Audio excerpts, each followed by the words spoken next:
Family problem এটা একটা অনেক কমন জিনিস। প্রত্যেকটা মানুষের পরিবারে অনেক ধরনের সমস্যা হয়।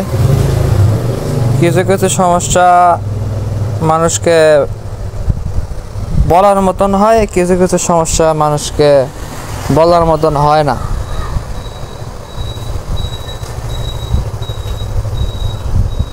তো মোটামুটি একটু পারিবারিক সমস্যায় আছি। আশা করি খুব তাড়াতাড়ি সব সমস্যার সমাধান হয়ে যাবে।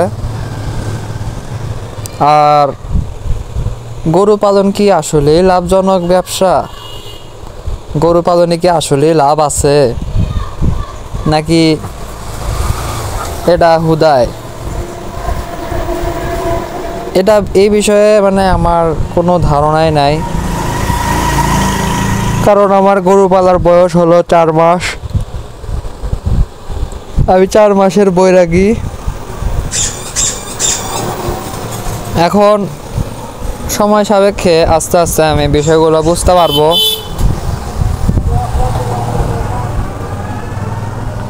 কাল এক পার্টির সাথে ফোনে কথা হয়েছে, দূরের পার্টি। তো সে আমার কালা গরুটা নিয়ে নেওয়ার জন্য রাজি, গরুটা নিবে। কিন্তু তার বাড়িটা দূরে হওয়ার কারণে কস্টিংটা একটু বেশি পড়বে, ডেলিভারি চার্জ, যার কারণে গরুটা মনে করেন যে নিতে পারিনি। তো এতে করে আমার কোনো আফসোস নাই, কারণ আমি বিক্রয়ের জন্য এখনও কোনো পোস্ট দেইনি। আশা করি 3-4 মাস পরে যদি ইচ্ছা হয় দিতেও পারি, আবার নাও দিতে পারি। কারণ কুরবানি ঈদের পরে সবাই ছোট ছোট গরু কিনে নিয়ে আসবে, মাঝারি সাইজের গরু কিনবে। এগুলো কিনে নিয়ে এসে তারা তো পালনই করবে। তো এখন আমি যদি আমার ছোট গরুগুলোকে বিক্রি করে দেই, তাহলে আমার লাভ কি? আবার তো আমার গরু কিনতেই হবে। অর্থাৎ আছে যখন ঘরে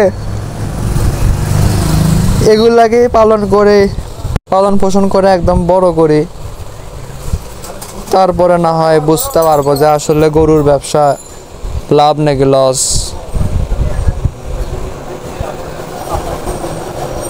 অনেকে তো বলে গরুর ব্যবসায় নাকি অনেক লাভ, ঝুঁকি আছে। এটা আপনার মনে করেন যে জীবন নিয়ে খেলা, একটা প্রাণীর জীবন নিয়ে খেলা।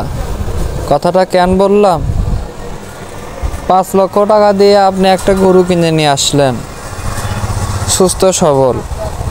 এখন সেই গরুর যদি হার্টের প্রবলেম হয়ে থাকে, আর সেটা যদি আপনি না জানেন, সেই গরুটা যদি হঠাৎ করে কিনে নিয়ে আসে 2 দিন পরে যদি হার্ট অ্যাটাক করে মারা যায়, তাহলে আপনার লস হবে 5,01,000 টাকা। 5,01,000 টাকা, 1,000 টাকা অর্ধেক 2 দিনের খাবার খরচ। 5 লাখ টাকা দামের গরু দিন 500 টাকা খাই, আমার যেটা মন বলে। তো এই হলো লস। তো এইরকম একটা ঝুঁকি নিয়েই এই সেক্টরে আসা। কেউ আসে 5 লাখ নিয়ে, কেউ আসে 50,000 নিয়ে, কেউ আসে 25,000 নিয়ে, কেউ আসে 15,000 নিয়ে, কেউ বা আসতেছিল আগকালে 5,000 টাকা নিয়ে। তো সময় সাপেক্ষে জিনিসপত্রের দাম বাড়ার কারণে পশু পাখির দামও বাড়িয়ে গেছে।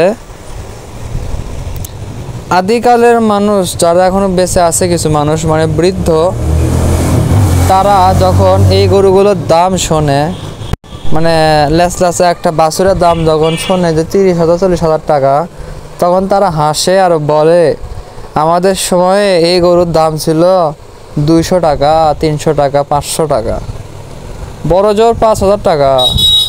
আর এখন এই বাজারে এই গরুর দামই 40,000 টাকা। কি কথা রে বাবা, এত দাম বেড়ে গেছে জিনিসপত্রের, গরু ছাগল। তো আসলে দাম বাড়লে কি, দাম যেরকম বাড়ছে সেরকম বেতনও বৃদ্ধি পাইছে। একটা কামলাও যদি আপনার দিন হাজিরা দেয়, তাকেও 600 টাকা দেওয়া হয়। একটা রাজমিস্ত্রিকে মনে হয় 700 টাকা দেওয়া হয়।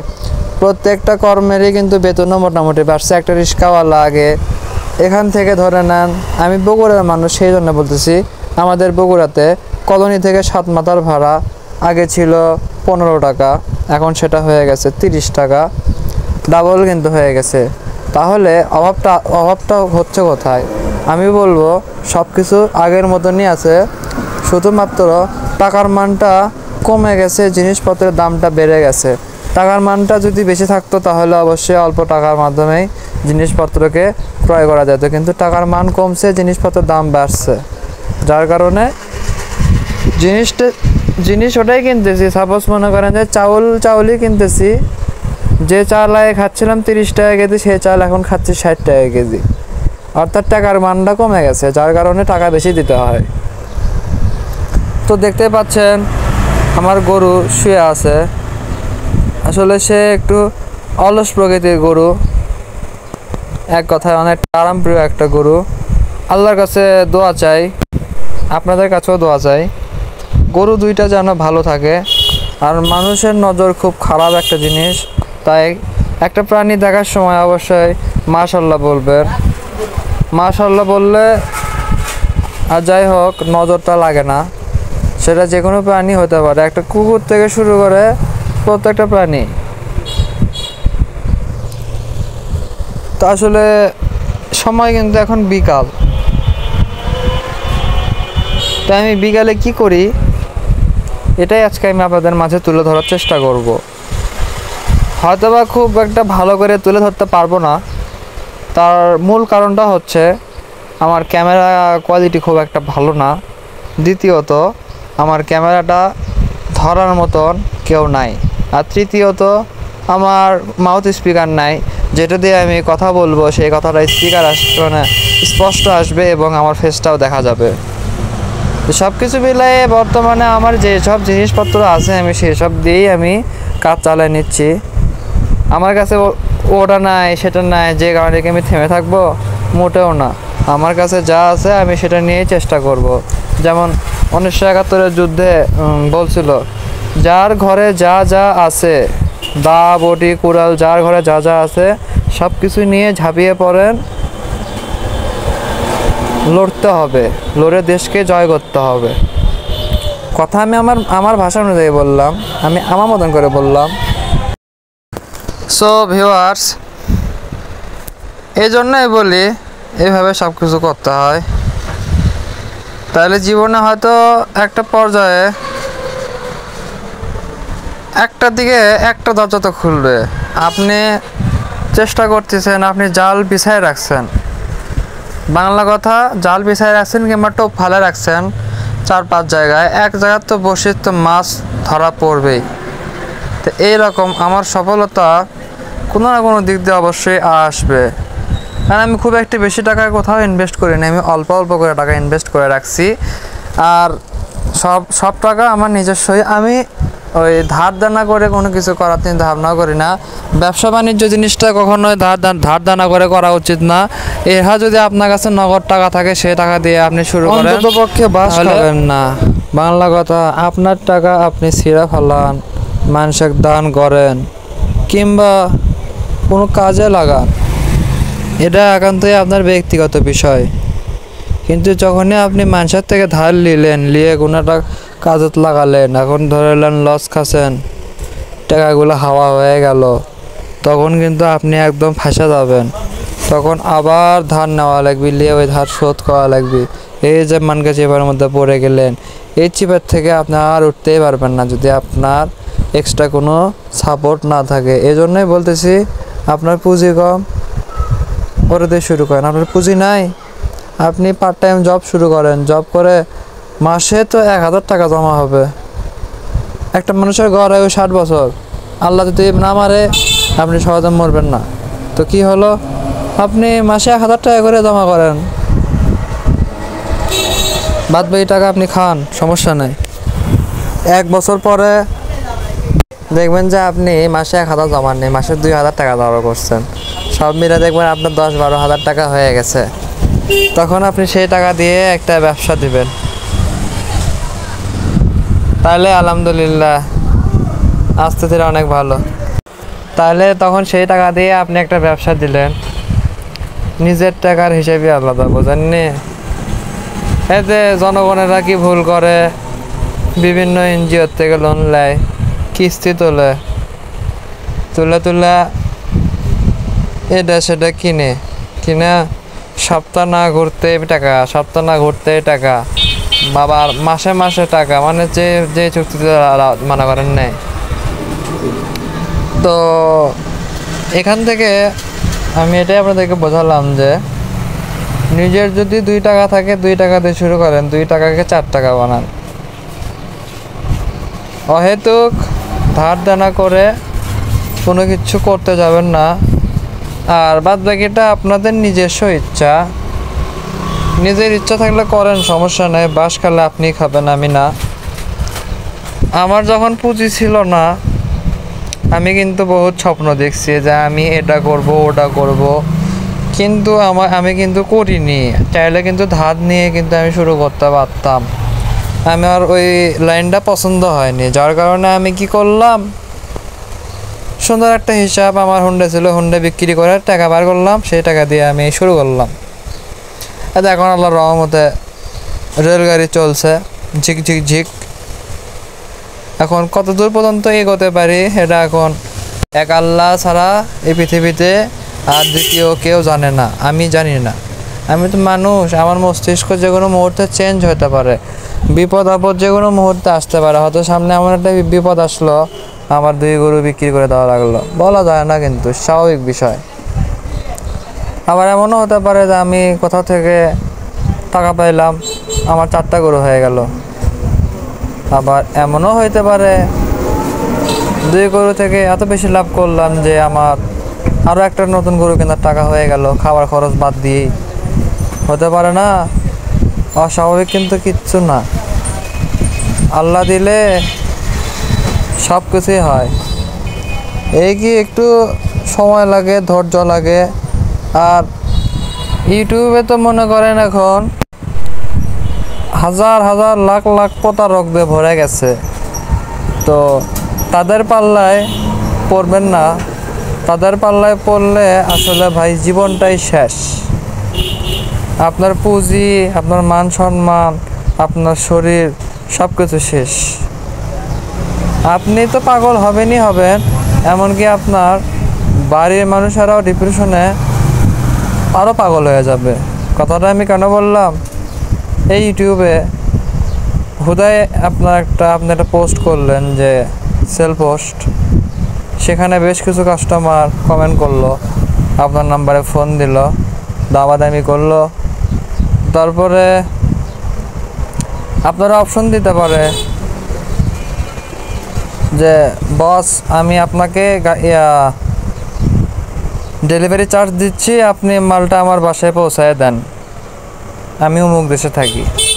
তো যে কথা সে কাজ। আপনার যদি হিম্মত থাকে আপনি গেলেন, 10,000 টাকা সে ইনভেস্ট করলো, সেও কিন্তু রিস্ক নিয়ে ইনভেস্ট করছে। এখন আপনি যদি যান, যাওয়ার পর যদি আপনার টাকা পয়সা সব মেরে দেয়, আপনার গরুরাও যদি কারণে বলে তুমি গরু চোর, গরু চুরি করতে আসছো, আমার এই কালারের গরু ছিল, এটা আমারই গরু, তখন আপনার কি হলো, আপনি একজন গরু চোর হলেন, আপনার গরুটাও মার গেল, আপনি মারও খালেন, জেলও খাটলেন, সম্পূর্ণ দিক থেকে আপনি বাস খালেন।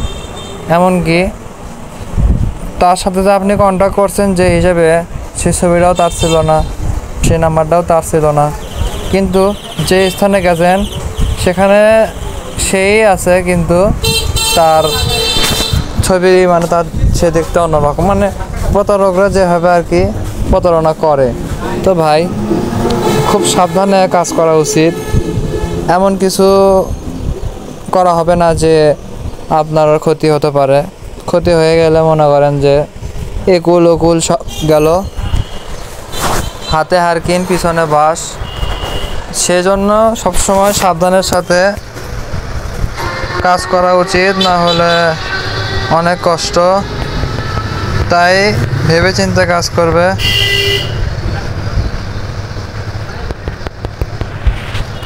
তো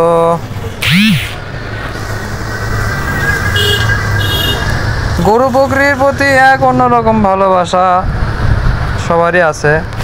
আমার তো এক কথায় অনেক ভালো লাগে। একটা সময় আমার এসব দেখতে অনেক ভালো লাগতো, যখন আর কি আমি দেখতাম, তখন আমি চেষ্টা করতাম এসবের মধ্যে থাকার, কিন্তু কোনো অপশন ছিল না। তারপরেও আমি থেমে নাই, আমি চেষ্টা করছি আল্লাহর রহমতে। এখন আমি সাকসেস, এখন আর কোনো চাপই নাই। এখন মূল বিষয়টা হচ্ছে, আপনারা যদি চান পিছলে পড়ে যাবেন কোনো সমস্যা নাই, ধিপধাপ করে পড়তে পারেন, পড়তে পড়তে একটা সময় সফলতা অর্জন করবেন। আর মাঝে মাঝে পলিথিনও লাগে। পলিথিন একটা এমন একটা জিনিস যেটাতে করে গরুর খাবার নিয়ে আসবেন, নিয়ে আসা মনে করেন যে গরুকে খাবার দেবেন, কিন্তু রাস্তার মধ্যে যদি পলিথিন কানা হয়ে যায় তাহলে কিন্তু সব কাটা খাবার পড়ে যাবে, এতে করে আপনার লস হয়ে যাবে। আর আশেপাশে মানুষেরা একটু বেশি পাচাল বাড়ে, যেমন পিচি কিছু বাচ্চা আছে, এদের কাজই হলো আউটসাইড থেকে ব্যাক সাউন্ড দেওয়া। তারা মনে করেন যে বড় পলিথিন চায়, কিন্তু দেয়া হয় ছোট পলিথিন। তো এখন হলো বিষয়, তাদের আবার রাগও ওঠে, তারা মনে করেন যে যেখানে সেখানে পড়ে যায় ধিপধাপ করে। দুধ নিতে যেও পড়ে যায়, তারা মনে করেন গরুর দুধও ঠিক মতো নিয়ে আসতে পারে না, ধাপ ধুপ করে পড়ে যায়। তো অনেকেই আমার মনে করেন আমি কথাবার্তা উল্টাপাল্টা বলে থাকি, বলতে পারেন আমি একটা পাগলা বা আমার মাথার সমস্যা আছে হালকা। তো মাঝখানে ভাবছিলাম যে মাথার চুলগুলা মানে বড় করব, তো এখন হুট করে কাটা ফালানোর পরে মনটা একটু খারাপ। 4টা মাসের মায়া ত্যাগ করলাম, ভাবছিলাম দেবদাস হয়ে যাব। তো পরে ভাবলাম দেবদাস হয়ে কোনো লাভ নাই, দাসী বানাও তাহলে লাভ আছে। দেবদাসের কোনো মূল্য নাই। সব কিছু ভেবে চিন্তে কাজ করতে হবে, না হলে হাতে হারকিন পিছে বাস। এই জন্যে বলি ভেবে কাজ করতে হয়, না ভেবে কাজ করলে সব সময় পরিস্থিতির শিকার হয়ে যাবে। একদল ছোটপোলেরা এখন মনে করেন যে প্রেম প্রীতি ভালোবাসা কত কিলিয়ে ব্যস্ত রে ভাই। তাদের সাথে যখন আপনি আড্ডা দিবার বসবেন, তাকে অবৈধ দাম্পত্য জীবনের গল্প শুনতে শুনতে আপনি যে কখন নিজেও ওই লাইনে যাওয়ার ধান্দা করবেন, এটা কল্পনার বাইরে। এটা কিন্তু অবৈধ প্রেম ভালোবাসা। প্রেম মানে অবৈধ। প্রেম করেন, নিজের বউয়ের সাথে প্রেম করেন, এটা হালাল। আপনি অন্য কারোর সাথে প্রেম করলেন, এটা তো হারাম। আপনি বোনের সাথে যদি কেউ প্রেম করে, আপনি কি সেটা মেনে নেবেন? চ্যাংড়াটা যদি হয় টোকায়, আপনি যদি থাকে লাখ লাখ টাকা, আপনি কি মেনে নেবেন? প্রেম কিন্তু আপনিও করিচ্ছেন, যায় দেখেন অন্য কারোর সাথে। আপনি করলে দোষ নাই, আপনার বোনের সাথে কেউ প্রেম করলে সেটা দোষ। তো বিষয়টা হচ্ছে কি, এই হলো বিষয়। সবাই করে খাও বাঙালি, আমি না হয় গরু পালি। সবাই করে খাও বাঙালি, আমি না হয় গরু পালি। গরু মোর ধ্যান, গরু মোর জ্ঞান, গরু মোর জীবন, গরু মোর যৌবন। গরুহীনা আমি বাঁচি না, গরুহীনা আমি মরিও না। আজ গরু আছে তো আমার সব আছে, আজ গরু নাই তো আমার গোয়ালে কেউ নাই। এই চ্যানেলে আমার 2 গরুর পিছনে আমি যত সময় ব্যয় করি, এই চ্যানেলে একটা ভিডিও ক্রিয়েট করতে কিন্তু আমার 30 মিনিট 40 মিনিট করে সময় লাগে। আবার সেটাতে ভয়েস বসাতেও 30 মিনিট 40 মিনিট সময় লাগে। হালকা এডিট করতেও ঘন্টাখানিক সময় লাগে। সব কিছু মিলায়ে আমি যে আপনাদের মাঝে এত কিছু শেয়ার করি, বেনিফিটে আপনারা তো আমার ভিডিও সেরকম দেখেনি না, উল্টা কি করেন, অনেকে আজে বাজে কমেন্ট করেন, যেগুলো কমেন্টের উত্তর আমার কাছে নাই। একজন তো মনে করেন আমার প্রত্যেকটা ভিডিওতে আমার খেলে গালি দেয়। তার মুখে মনে করেন যে আসলে লাগাম নাই। একটা গরু যখন দুষ্ট হয় তখন তার নাক খুঁড়ে দেওয়া হয়। তা আমার যেটা মনে হয় যে আমাকে গালি দিচ্ছে, সে হলো মানে দুষ্টু গরু, তারও নাক ফুঁড়ে দিতে হবে। নাকের মধ্যে একদম মনে করেন যে ভোট ঢুকে মনে করেন যে নাক ফুঁড়ে দিলে হয়তো বা ও ভালো হয়ে যাবে। কারণ মুখের ভাষা হলো একটা পারিবারিক শিক্ষা। যে পরিবারে বাপ মা মুখ খারাপ করে না, মুখ খারাপ জানে ঠিক আছে, কিন্তু মুখ খারাপ করে না, সে পরিবারের সন্তানও মুখ খারাপ জানলেও মুখ খারাপ করবে না। এটাই বুঝতে পারছেন বিষয়? মনে করেন আমি সাঁতার জানি, তবুও আমি পানিতে নামি না। বিষয়টা এইরকম, আমি সাঁতার জানি তবুও আমি পানিতে নামি না। কেন নামি না? এখন এটা জিজ্ঞাসা করেন। শীতকাল আসলে আসলে নদীর পানি বলেন, পুকুরের পানি বলেন, বা সুইমিং পুলের পানি বলেন, সব কিছু কিন্তু অনেক বেশি ঠান্ডা হয়ে যায়। আর এই ঠান্ডার মধ্যে যদি আপনি নামেন, ডিহাইড্রেশনের কারণে আপনার মৃত্যুও হলেও হতে পারে 1%। আমি কিন্তু বলতেছি না যে মৃত্যু হবেই। তো সেখানে নামার থেকে না নামাটাই বেটার। আর নামলেও নামেন, আপনার যেহেতু ঠান্ডা কম, গরম বেশি, আপনার শরীরের গরম বেশি, আপনি এক লাফ মারে মনে করেন সাঁতার কাটতে কাটতে নদী ভ্রমণ করে সমুদ্রে চলে যান, আপনার নাম না হয় চিনিস বুকেট লেখা হবে, কোনো বিষয় না। কিন্তু আমি তো মাঝে মাঝে চিন্তা করি আমার গরুর লেজে যে আমি হাত দেব আর গরুর দইটা খুলে দেব, গরু আমাকে মনে করেন যে উড়ে উড়ে নিয়ে যাবে, পুরো বাংলাদেশটা ঘুরিয়ে নিয়ে আসবে।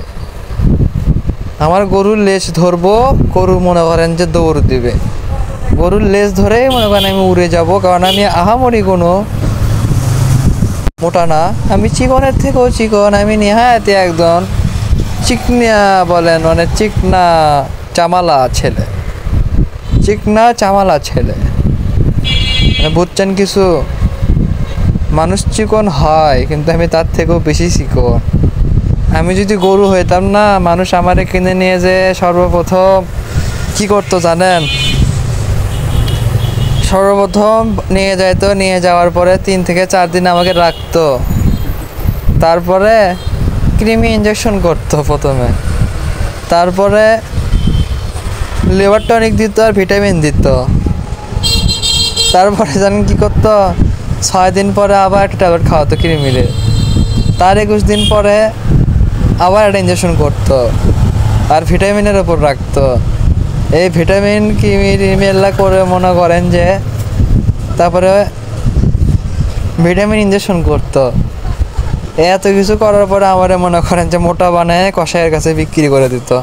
কথাটা কিন্তু আমি আমাকে মেন করে করিনি, আমি বলছি আমি যদি কোনো গরু হইতাম তাহলে এই কাজটা হতো। যদি আমি মনে দিতে একটা গরু, মন মানসিকতার দিক থেকে, কারণ আমার মাথায় বিন্দু পরিমাণ বুদ্ধি নাই, কমন সেন্স নাই, কোথায় কি বলতে হয়, কোথায় গেলে কোথায় যেয়ে কি করতে হয়, আমার I have no idea. Bangla কথা, আমার কোনো জ্ঞান নাই, কোনো বুদ্ধি নাই, আমি একটা অবুঝ বাচ্চা, একটা অশিক্ষিত বোকা বলতে পারেন। কারণ আমাকে যদি ক্লাস 5-এর একটা প্রশ্ন জিজ্ঞাসা করা হয়, আমি উত্তরটা দিতে পারবো না।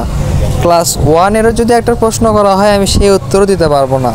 আমার কাছে কোনো উত্তর নেই। আমি ক্লাস 1 থেকে এমনিতে ডিগ্রি পর্যন্ত পড়ছি, নিজের জ্ঞানে কিছুই লিখিনি, মানুষের দেখে দেও কিছুই লিখিনি, আবোল তাবোল যা পাইছি মনে করেন, যা মাথার মধ্যে আছে আবোল তাবোল আমি ভরে দিচ্ছি খাতা। আর বলি, একবার আমি জীবনে সাদা খাতা জমা দেখছি, সাদা খাতা জমা দিলেই ফেল। ভাই তুই কিছু লেখ। যারা আমার মতন গাধা তাদেরকে আমি বলতেছি, ভাই তোরা যদি গাধা ছাত্র হয়ে থাকিস, পরীক্ষা হলে যে তোরা কিছু লেখ, তোর জীবন কাহিনী লিখে রাখা। পাস করলেও শান্তি পাবি, ফেল করলেও শান্তি পাবি, তুই তো সাদা খাতা জমা দিস নি, তুই কিছু তো লেখছিস। এই কথাটা আমি আমার মতন গাধা ছাত্রদের উদ্দেশ্যে বললাম। আর যারা বিলিয়ন স্টুডেন্ট তাদের উদ্দেশ্যে একটা কথা, তোরা পড়তে পড়তে তোদের বই খাতা একদম মুখস্থ করে ফেল দে, লিখতে লিখতে কলমে কালি শেষ করে ফেল দে, খাতার পৃষ্ঠা শেষ করে ফেলে দে, আবার খাতা কিনে নিয়ে আসে, আবার কলম কিনে নিয়ে আসে, পড়তে থাক, লিখতে থাক, জ্ঞানের ভান্ডার হয়ে যা। এত জ্ঞান অর্জন কর তোরা, যে সেই জ্ঞান দিয়ে যেন তোরা আমাদের দেশের অনেক অনেক উন্নতি করতে পারিস, এবং যেন তোরা ভালো কিছু করতে পারিস জীবনে। আমি পড়ালেখাকে ছোট মনে করি না, তবে আমি ব্যবসায়ীদের অনেক বড় মনে করি, অনেক সম্মান করি। আমি কিন্তু বলতেছি না যে আমি পড়ালেখাকে ছোট মনে করি, তবে আমি ব্যবসায়িকদের অনেক সম্মান করি, অনেক বড় মনে করি, অনেক ভালো চোখে দেখি। বুঝতে পারছেন আমার কথাটা? একটা ব্যবসায়িকের আন্ডারে যতজন শিক্ষিত কর্মী চাকরি করে তা আমি বলে বোঝাতে পারবো না। কেউ ম্যানেজার পোস্টে আছে, কেউ সেলসম্যানের পোস্টে আসে, এক একজন এক পোস্টে আছে। অর্থাৎ আমি বলি কি, যারা ভাবে যে আমি চাকরি করব, ব্যবসা মানে ঝুঁকি, আমি সরকারি চাকরি করব, কিন্তু সরকারি চাকরি পাইলাম না, আমি বেসরকারি চাকরি হলেও করব, কিন্তু আমি ব্যবসা করব না, ব্যবসা মানে ঝুঁকি। তো এখন কথা হচ্ছে, আপনি যে কোম্পানিতে চাকরি করেন সেই কোম্পানিটা তো একটা ব্যবসায়ী, কোম্পানিতে তো বিজনেসই হয়। আপনি তো সেই কোম্পানিরই কোনো একটা কাজে লিপ্ত আছেন, হতে পারেন সেলসম্যান, হতে পারে ম্যানেজার, বা হতে পারেন অন্য কোনো কিছু। তো এখন বিষয়টা হচ্ছে, সে কোম্পানিটাই যদি না থাকে, হঠাৎ করে যদি ধ্বংস হয়ে যায়, আর এমন একটা সময় ধ্বংস হয়ে গেল যে আপনার আর সামনেও রাস্তা নাই, পিছনেও রাস্তা নাই, মাঝখানে আপনি হয়ে গেলেন ফুটবল। এখন মনে করেন পিছন থেকে একজন এসে লাত্তি মারবে, সামনে থেকে একজন এসে ক্যাচ ধরে আবার লাত্তি মারবে, তখন আপনি হয়ে যাবেন ফুটবল। বুঝতে পারছেন? এই জন্যে কাউকে ছোট করা উচিত না, আর ব্যবসায়িকদেরকে সম্মান দেওয়া উচিত। আমাদের বাংলাদেশে কিন্তু অনেক অশিক্ষিত আছে যারা মনে করেন যে ব্যবসা করে আজ কোটি কোটি টাকা ইনকাম করতেছে, অথচ একটা শিক্ষিত যুবক চাকরি করে বুড়ো বয়সে যে পেনশনটা পায় তা হলো একটা ব্যবসায়িকের মাঝ বয়সের কি বলবো মনে করেন ইনকাম। তাও বর্তমানে নাকি নিয়ম এরকম হয়েছে, পেনশনের টাকাও পুরোপুরি একবারে দেওয়া হবে না। পেনশনের টাকা মনে করেন যতদিন আপনি বাঁচা থাকবেন, মানে বর্তমান যে জেনারেশনটা চাকরি বাকরি পাচ্ছে এই জেনারেশনের, আমি যেটা খোঁজ মানে শুনছি, মুখ কথা, বাংলা কথা, আপনি যে বেতন পাচ্ছিলেন, ধরে নেন আপনার বয়স, চাকরির বয়স শেষ, এখন লাস্ট পর্যায়ে আপনার বেতন ছিল 40,000 টাকা, তো আপনি এখন পেনশন হিসেবে ওই 40,000 টাকাটাই পাবেন যতদিন আপনি বেঁচে থাকবেন, আর আপনি মারার পর আপনার বউ সেটাই পাবে। তাহলে লাভটা কি হলো? লাভ কিন্তু কিছুই হলো না, টাকাটা কিন্তু মুঠে পালেন না একসাথে, অতএব আপনি কিন্তু একটা বাড়িও করতে পারলেন না। আগেকার আমলে পেনশনের টাকাতে তো মানুষেরা কিছু না করলেও শেষ বয়সে একটা বাড়ি ঘর করে বেড়া গাড়ি দিয়ে গেছে। কিন্তু এখন আপনারা যদি পারেন একটাই ব্রেন দেবো, সেটা হচ্ছে সেভিং। আপনাদের নিজের নামে একটা অ্যাকাউন্ট খুলে রাখবেন, পার মান্থ যে বেতন পাবে সেখান থেকে অবশ্যই কিছু পার্সেন্ট ব্যাংকে নমিনি করে রাখবেন। তো ব্যাংকের নমিনিটা হতে হবে তাও আনুমানিক 10 বছর। 10 বছরে আমি এখান থেকে কোনো রকমের টাকাও তুলতে পারবো না, এই ডিলেই টাকাটা রাখবেন ওখানে। তাহলে দেখবেন আল্লাহর রহমতে আপনার একটা প্রফিট তৈরি হয়ে যাবে। তারপরে আপনি শেষ বয়সে ব্যবসা করেন, না হলে ব্যাংকের টাকা রাখে সুদ খান, আপনার যেটা মন চায় সেটা করেন, আপনার লাইফ সেটেল। তা নাহলে কিন্তু আপনি নিজেকে হ্যান্ডেল করতে পারবেন না, আপনি কিন্তু একদম ভেঙে পড়ে চুরমার হয়ে যাবেন। তখন কিন্তু আমাদের মতন মধ্যদ্বন্দ্ব হতে হবে, একটা দুটো গরু পালা লাগবে, তারপরে আর কি বলবো, মানুষের প্যাক প্যাক শোনা লাগবে, আপনি হয়ে যাবেন হাঁস, আমরা যেরকম পাতি হাঁস। আর কথায় কথায় অনেকে আমাকে বলে আমি নাকি পাতি ইউটিউবার। তো ভাই এখন আমি নতুন একজন ইউটিউবার, আমার অত সাবস্ক্রাইব নাই, তো এখন কি করব? আমি কি গলা দড়িতে মরে যাব? তা তো করবো না, এটা তো হারাম। আমি চেষ্টা করব, চেষ্টা করে করে এগিয়ে একদিন পাতি থেকে হাতি হয়ে যাব, তাই না? মানুষ চেষ্টা করলে এমন কিছু আসতে পারে না, মানুষ চেষ্টা করলে কিন্তু পেপসির বোতল খুলে পেপসিও খেতে পারে, ঠান্ডা বোতল খুলে ঠান্ডাও খেতে পারে, কিন্তু মানুষ কিন্তু চাইলেও কিন্তু পানের সাথে কিন্তু ঠান্ডা খেতে পারে না।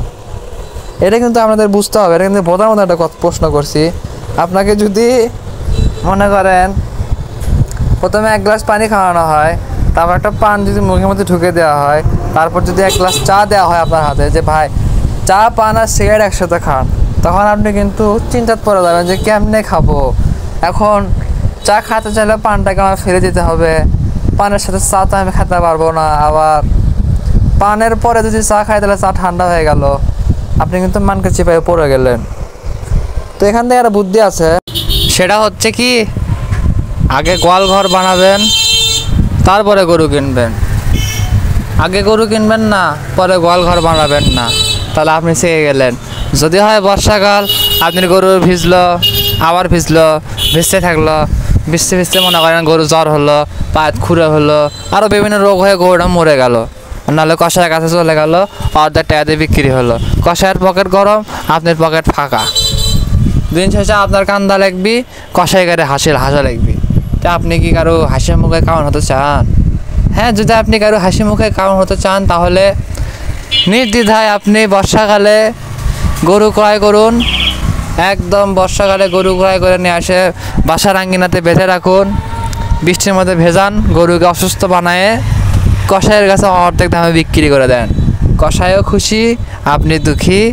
সে হাসি মুখে আপনার কাছ থেকে গরু নিয়ে যাবে, আপনি তার হাসি মুখে কারণ হয়ে গেলেন। ওই যে গান আছে না, তুমি কি আমার হাসি মুখের আবারও কারণ হবে। তো বিষয়টা এরকম হয়ে গেল। তো আসলে ভিউয়ার্স, আমি অতিরিক্ত বক বক করি। কবুতর যেরকম একবার বক বকম পায়রা করতে করতে মনে করেন যে বাঁকতে জোড়া নিয়ে নেয়, তা আমি অতিরিক্ত বক বক করতে করতে আমার ভিডিও আরও বড় করি। এ কারণে আমার ভিডিও তেমন একটা মানুষজন দেখে না, সবাই আমাকে হেট করে, কেউ আমাকে পছন্দ করে না।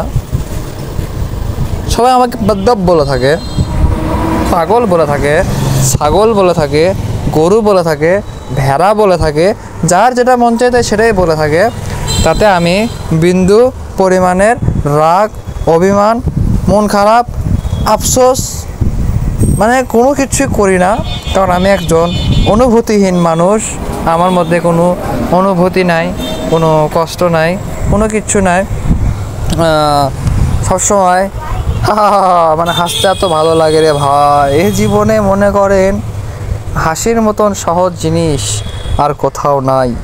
এই যে ফেসবুকে ঢুকে দেখা যায় প্রোফাইল পিকচারে সবাই দাঁত বের করে, গাল বেঁকে, কত স্টাইলে হাসে মনে করেন যে ছবি তোলে। তো এখানে দেখতে পাচ্ছেন আমার একটা লাল কালারের বাচ্চা, অনেক ছোট একটা বাচ্চা, মায়ের দুধও এখনও ছাড়েনি। তো আমি সেটাকে কিনে নিয়ে এসেছি জনাব।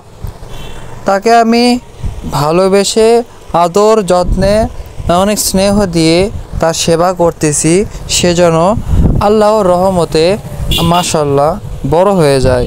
তো এখন আল্লাহ তাআলা যদি চায়, গরুটি ধীরে ধীরে বড় একটা আকার ধারণ করবে, ধীরে ধীরে বড় একটা আকার ধারণ করবে।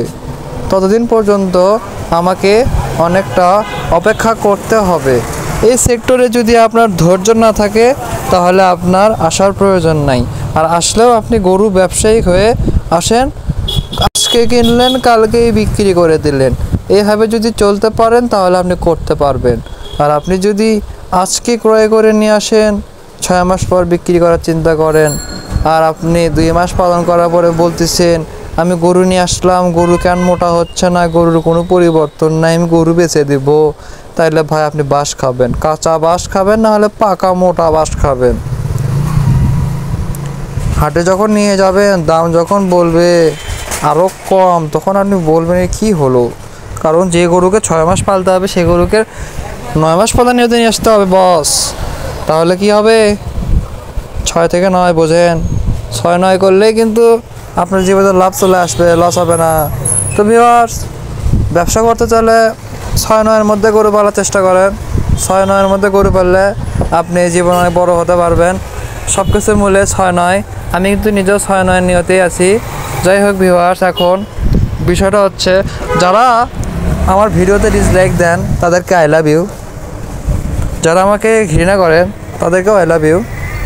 আমার আই লাভ ইউ আপনাদের অ্যাকসেপ্ট করার দরকার নাই, কারণ আমি খুব তাড়াতাড়ি বিবাহ করব, তখন আমার বউ আমাকে আই লাভ ইউ বলবে, আমি তাকে আই লাভ ইউ 2-3 বলবো। এই জন্য আপনি মুড়ি খান, আমি চানাচুর খাই, আপনি হাড্ডি খান, আমি গোস্ত খাই, আপনি ভাত খান, আমি মুড়ি খাই, এই জীবন, এটাই যৌবন। সো ভিউয়ার্স, আমি মেলা ভুলভাল কথা বলে থাকি। আজকে ভিডিও এখানে শেষ, আবার আসবো আপনাদের মাঝে নতুন কোনো ভিডিও নিয়ে। আর আসলেই কি ভাই গরু পালন করে লাভ হয়? আসলে আমার কোনো ধারণা নেই এই বিষয়ে, লাভ হয়? হ্যাঁ, জানি না।